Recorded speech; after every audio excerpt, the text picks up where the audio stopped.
This Sonic game, or rather Knuckles shines over because he is the real alpha male game, is meant to be a direct sequel to Sonic 3 and even came in bundled. But can this game compete with the masterpiece of Sonic 3? Well, let's find out.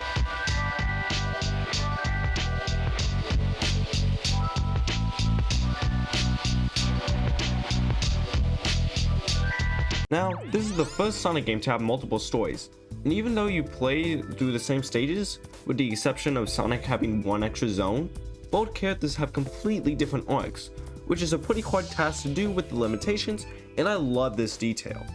Alright, enough glazing. What are the stories? Sonic is worried about the Chaos Emeralds that was scattered in Angel Island because Eggman could get them in one to depth egg, and if Angel Island doesn't have the Master Emerald, it will sink. Oh, and Knuckles still has beef with Sonic because he still believes the lie from Sonic 3. So, Sonic has to defeat Eggman to protect the Master Emerald. Before the final boss, Knuckles fights you, and when Sonic defeats Knuckles, he finds out that Eggman is taking the Master Emerald. Heartbroken by this, he shows Sonic how to get to the Sky Zone, where Sonic defeats Dr. Robotnik and gets saved by Tails to where the Master Emerald is safe and sound.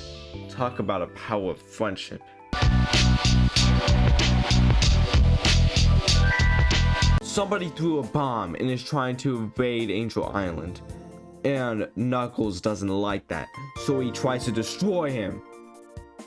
The invader was Chaos Metal Sonic, and once Knuckles defeats him, the whole zone gets exploded, and when Knuckles seems to be over, Sonic the Absolute G saves him by using Tails' plane, and Knuckles somehow catch the Master Emerald and put it in Angel Island and where it's saved.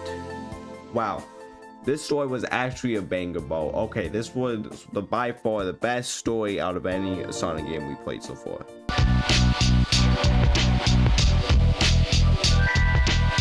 Now for the level design, it's just more of Sonic 3, so that means it's peak.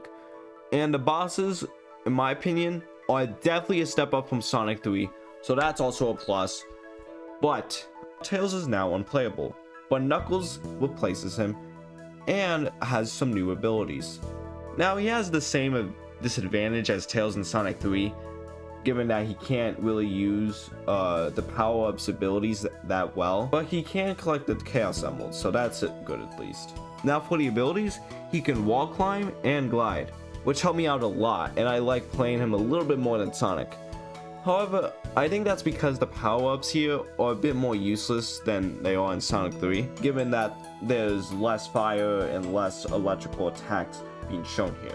But overall, a few step-ups, but the removal of Tails did anger me a little bit.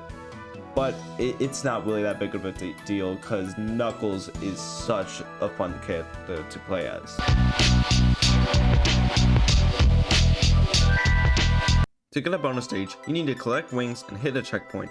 And if you collect over 35 wings, you get a bonus stage where you jump through magnetic spears. And oh my god, the controls are so bad. There's barely any wings. It's just really bad.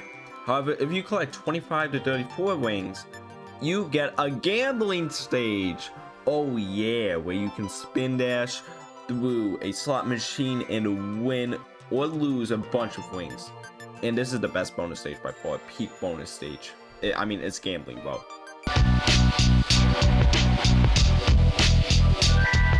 Now, I'm aware this review is really short, but this game is honestly just more of Sonic 3, but with our favorite Knucklehead. And him being the main selling point of this game is great for development for his character and leads me curious on how he's going to be implemented in the future games now that he's allies with Sonic and Tails, and if they're going to use Angel Island again. I think this is honestly the same rating as Sonic 3, with the story being slightly better, but it doesn't have the same menu and a variety of playstyles, and I think the level design is a bit better in Sonic 3 in some parts, but it's overall the same rating in my opinion. Anyways, please sub.